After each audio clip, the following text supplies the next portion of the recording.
Hey guys and gals, Jim here. It's been a couple of weeks since my last video, but before I finish this, this is the Revell 144th scale Saturn V Apollo 11 50th anniversary that they re-released this year. I thought I'd just do this one update. I'm not going to be doing a whole build series or many more updates. Once this video's posted, I'm going to finish up the paint work on this, the decals. I've already been working on a base for it and stuff, so this is just a brief update to let you guys know different things that I found out. As I posted my last video about this kit, there's a lot of discrepancies as far as the black banding, the black portions of the paint, where the box is calling out, it comes all the way up, and then there's a band around there. I went over all that in my last video, so I'm not going to bother going against up again.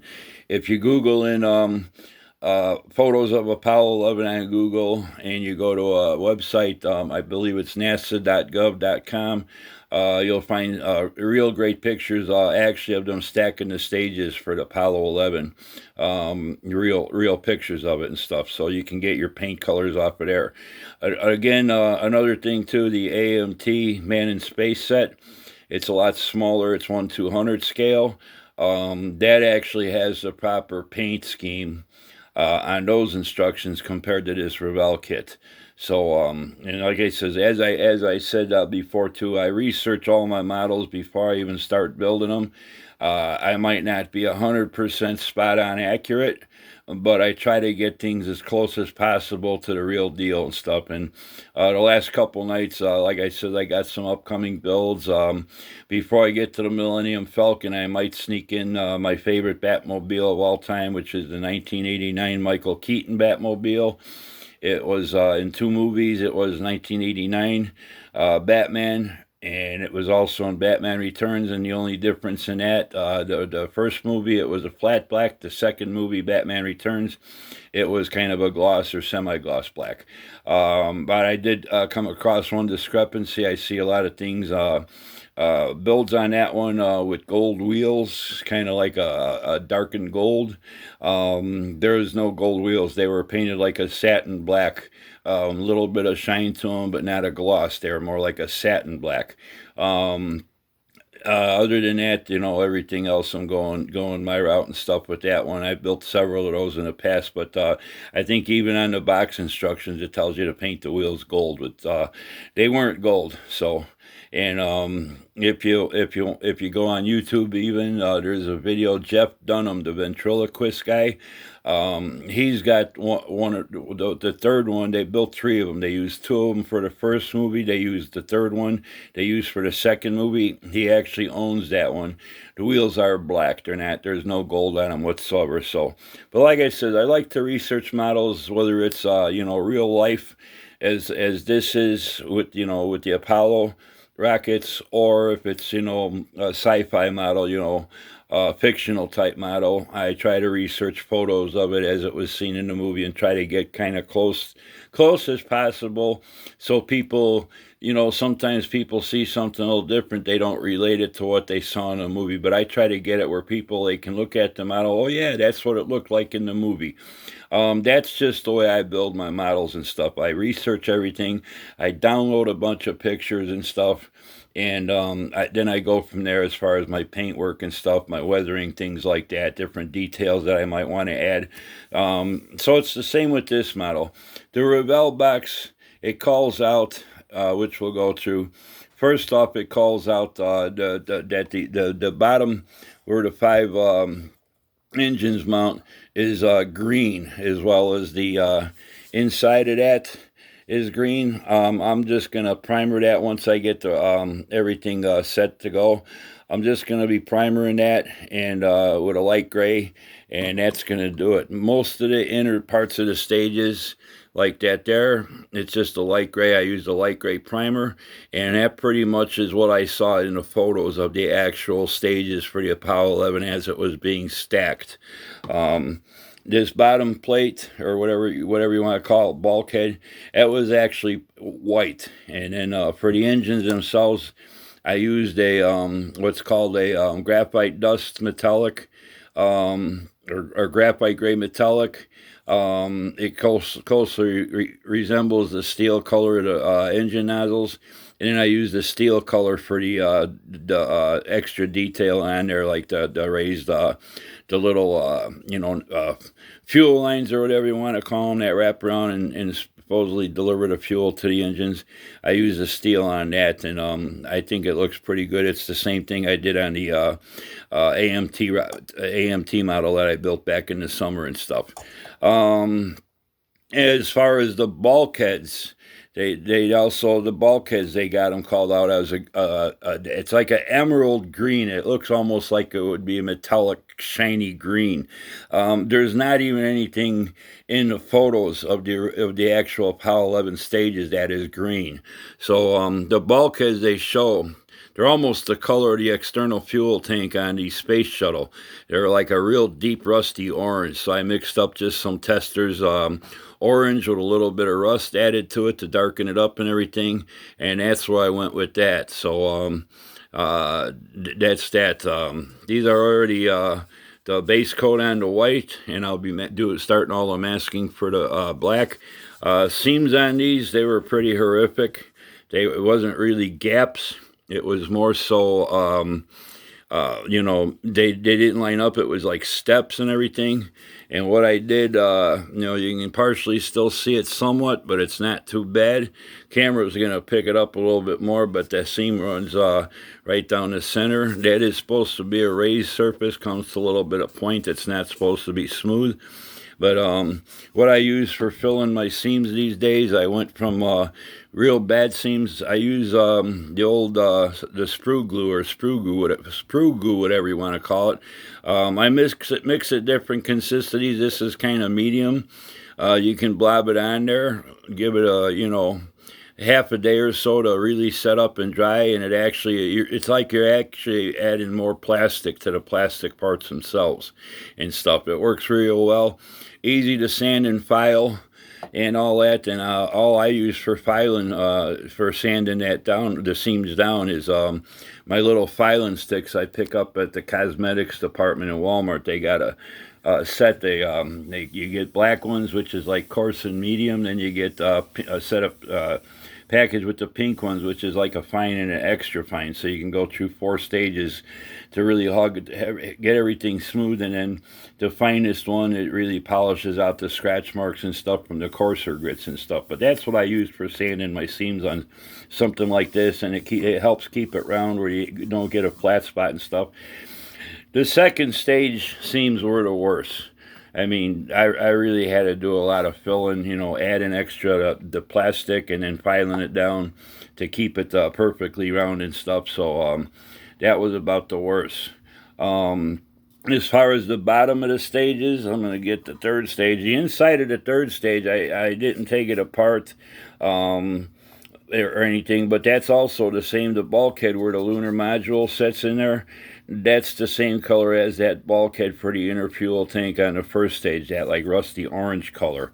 Now the bottoms of the stages, the bulkheads where the engines mount and stuff, they were showing those in that emerald green, or whatever you want to call it. Most of the stages, everything, like, well, you only got the second and third stage, but it's a light gray. And there's a little bit on the third stage one. They got like about halfway around there. It's like a khaki olive drab. It's not that emerald green. So I haven't finished this one, but like I said, I just wanted to show this. I painted the engine nozzle on this the same colors as the first stage engine and stuff, but I don't know where Revell got the color from, but it's nowhere near it and stuff. The top of the second stage, I already got this tapered part already glued on there, so it's going to be hard to see it all. But that's actually a flat yellow. It's a plain flat yellow. I got several pictures of it being stacked. I got pictures of it on a transport flatbed. on its way to the vehicle assembly building, and it's a yellow. It's a flat yellow, so that's what I went with that. Now everybody knows this model is having those goofy second stage engines and stuff, and all, where you only got the bottom half of the nozzles and there's nothing else. I went ahead and scratch built. This is pretty similar to what the Airfix kit is, which is still, it's not 100% accurate, but it's close enough to what the Saturn V second stage had. I just scratch built with some styrene and all that, just to make it look halfway decent, like those nozzles were serving a purpose, and rather just some goofy looking, like the engines were cut off and disposed or something. But basically that's what I came up with and stuff, and it makes it look a little bit better. Then I added some little smaller pieces around styrene in there for like the fuel lines that would be coming up. I built these little projections onto this surface. I just fabricated those out of some styrene tubing and some sheet styrene and everything, and just kind of based it on some pictures I saw the Airfix kit. I did build that Airfix kit many years ago, and I'm probably going back 20 years or better, and that's pretty much what the Airfix kit looked like, except the only difference was it might have not had this ring, wasn't as big. But like I said, I just wanted to look halfway decent. Once I build this model and put it on the display base, it's not going to be coming apart and getting shown off and putting back together or taken apart, because all that's going to happen down the line is things are going to get broken, the tabs are going to get broken off, and then nothing will stay together. You'll end up having to glue it or something anyway. So but that's throughout I went with on that. And again, the bottom of the second stage cone, that little cone shaped part there, that's also a light gray in all the photographs that I came up with. So I just thought I'd share all that with you guys. Like I said, once I get this built, and once I get this, after this video, I'm just going to be finishing up. You know, there'll be a final video of the assembled model on the display base, whichever route I decide to go. I got a couple different ideas I'm playing with, and trying out, experiment, and see how it's going to look and all that. But I just thought I'd do this update as far as, you know, the route I'm taking and all that kind of stuff. So in the meantime, oh, by the way, when these stages do stack, if you notice in the pictures, I got some pieces of blue tape to line them up. There are little marks, like right there. You can see like a little indentation on this middle ring, which is the instrument ring, and then there's a little raised area there. Those marks need to line up for the stages to be put together accurately. Then there's another little protrusion up there. That'll line up with the second stage. There's going to be a little mark on there. Right there, you'll see it in the center of that, and those fins, those ribs or whatever. You'll see it there. It's the same thing. Then also on the second stage, where it mates with the third stage, there's going to be a little lineup spot there. Camera focus in. But anyway, there are little lineup marks. I just got the tape on there. It's a lot quicker than looking for those little marks, because I'm going to be putting these back together later today and start masking off. I'm going to mask off everything completely stacked, so that way everything lines up once I remove all the masking and stuff from my paint. So, but that's it. Like I said, you know, you're free to paint whatever colors you want. If you want to go with the box art, that's fine. But like I said, I researched my stuff, and there is nothing green on this, you know, that emerald color green that Revell points out at all. So I forgot what other colors they call out. I think they call out those inner bulkheads for that green too, and it's nuts. It's not correct. I mean, if you're trying to get a little bit close to accurate, you know, if you want to use that green because it looks cool, that's fine. But it doesn't match. And like I said, you know, I've been into the space man in space stuff since I've been a kid. I'm 60 years old. I saw Apollo 15 take off in person, as I mentioned before, several times. And I've been to the Cape several times on the guided tours back when things were really, they took you on a tour or the inner workings and stuff, and I actually saw one of the Apollos being stacked in the building. But I want it to look somewhat close, and like I said, even though I might not ever take the stages apart or nothing to show off again, I still know that it's pretty close to what it should look like. You know, it's not going to be 100%, but it'll be somewhat close.